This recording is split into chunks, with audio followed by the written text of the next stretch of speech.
Hello, Professor Simpson here, back for our last video for Chapter 12, Section 4, Free Energy. As always, here are your learning objectives. Please pause the video and write these in your notes.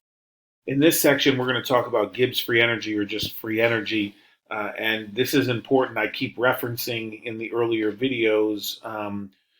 It's great if we can predict spontaneity based on just the signs of our enthalpy change and our entropy change. But when that doesn't work, we need to do some calculations, and that's where Gibbs free energy comes in. So we're going to transition to some degree from defining or categorizing spontaneity by the sign of delta S of the universe, and we are going to take a look at it with regards to Gibbs free energy, or delta G. Okay, so in an earlier video, we made this table here where we talked about how we can predict the entropy of the system based on qualitatively based on the states and how they're changing. Quantitatively, if need be, using the entropy values, we can calculate the delta S of the reaction. We also know that we can calculate the change in enthalpy of the system using the same process of the sum of the enthalpy of formation of the products minus enthalpy of formation of the reactants. We talked about how understanding this relationship, if we know the sign of delta H, or whether it's exothermic or endothermic, we can predict then whether that would create an entropy increase or an entropy decrease for the surroundings. For example, here, if I have a negative delta H of the system, meaning an exothermic reaction, that means I'm going to release heat to the surroundings. And so the result here is the entropy of the surroundings will increase or be positive. Okay, then we said that, positive plus a positive always equals a positive, and that means in this circumstance, my reaction is always spontaneous. Okay, so now we talked about how that same process could result in something never being spontaneous. Okay, so an endothermic reaction with an entropy decrease as never spontaneous. And we mentioned that we needed to do some work in the middle here in these cases to determine if and when our reaction is spontaneous. And that's where Gibbs free energy comes in. And here is the Gibbs free energy formula down here at the bottom. So you see here, what's nice about this is we don't often calculate or collect data based on the surroundings. We are observing the system. So Gibbs free energy allows us to focus strictly on the system. So the delta H, the change in enthalpy of the system, and the change of entropy of the system. And then the deciding factor as to whether or not something becomes spontaneous or not in those situations where it depends, it could be positive or minus, is going to be the temperature at which the system is running. Okay, so now delta G is for a spontaneous process is less than zero, or a negative value. That means it is spontaneous for all forward reactions.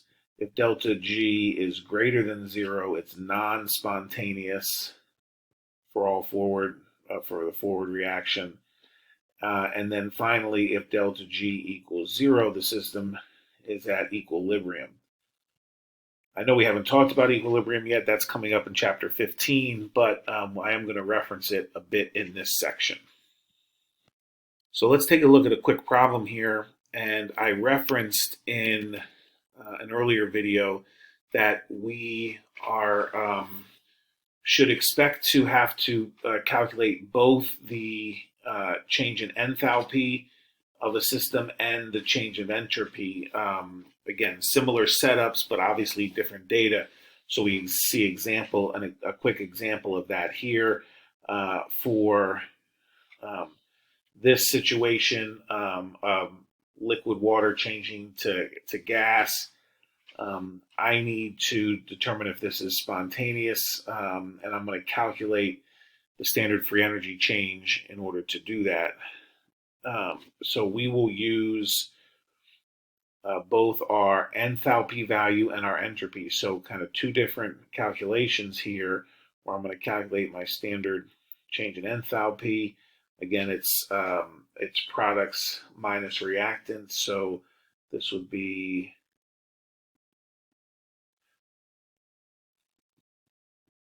if I plug those values in, I would get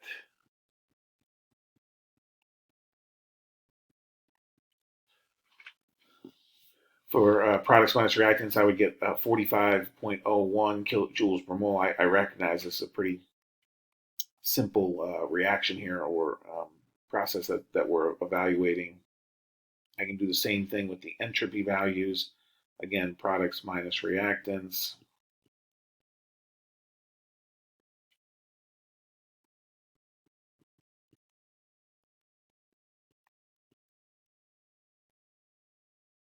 One thing I have to be careful of here are my units, especially kilojoules and joules. So I need those values to be the same when I plug them ultimately into my Gibbs free energy equation, which looks like this.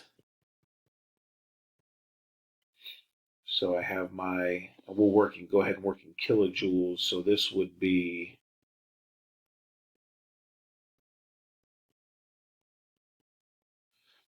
again, if you needed to do that, set up in a conversion factor.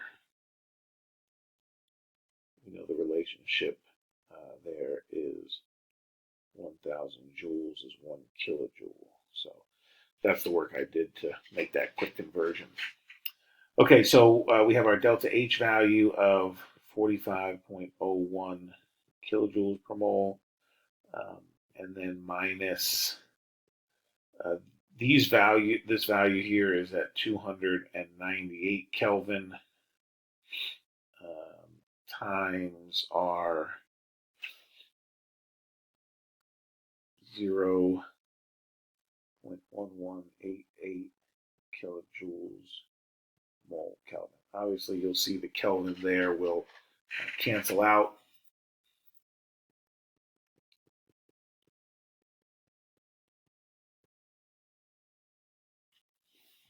This is all at 1 mole, so I could leave the mole value off there as well, but I'll go ahead and carry it through this step, kilojoules per mole, and I get a value here of 9.61 kilojoules. Okay, so since our answer here is positive, then this process is non-spontaneous. Non-spontaneous. We can also calculate the temperature at which spontaneity of reaction changes from spontaneous to non-spontaneous or vice versa. And really all that means is that we need to find the temperature at the point at which delta G is 0. We have that equilibrium. So then if I make delta G 0, my equation to do that work would just be the change in enthalpy over the change in entropy would give me that temperature. The temperature at which delta G is 0, we said, is by definition the system is at equilibrium. Again, I know we haven't covered equilibrium just yet, but the another way to determine the spontaneity is using what's known as the equilibrium constant K. So if K is greater than 1, then we would consider the reaction to be spontaneous. When we get to equilibrium, that'll make a little more sense to us because for a situation in which K is greater than 1, the products in the reaction are favored. So we would expect it to go ahead and run towards products. The relationship between delta G and K can be found using this general equation, but again, because we said at equilibrium delta G equals 0 and Q and K, Q is the reaction quotient, and we don't, again,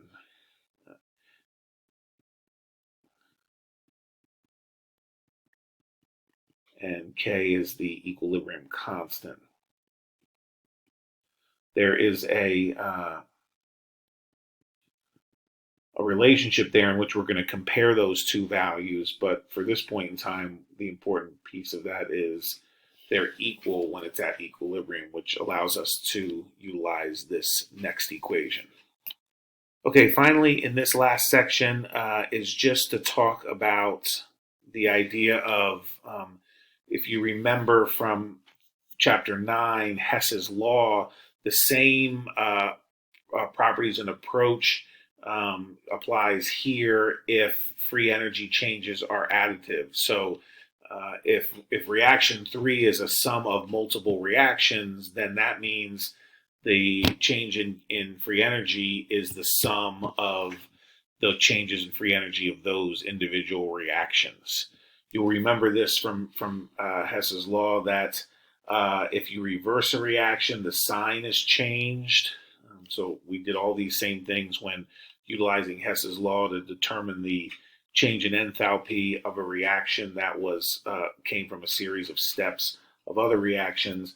And then if we multiply it by some factor, we also must multiply the delta G value by some factor.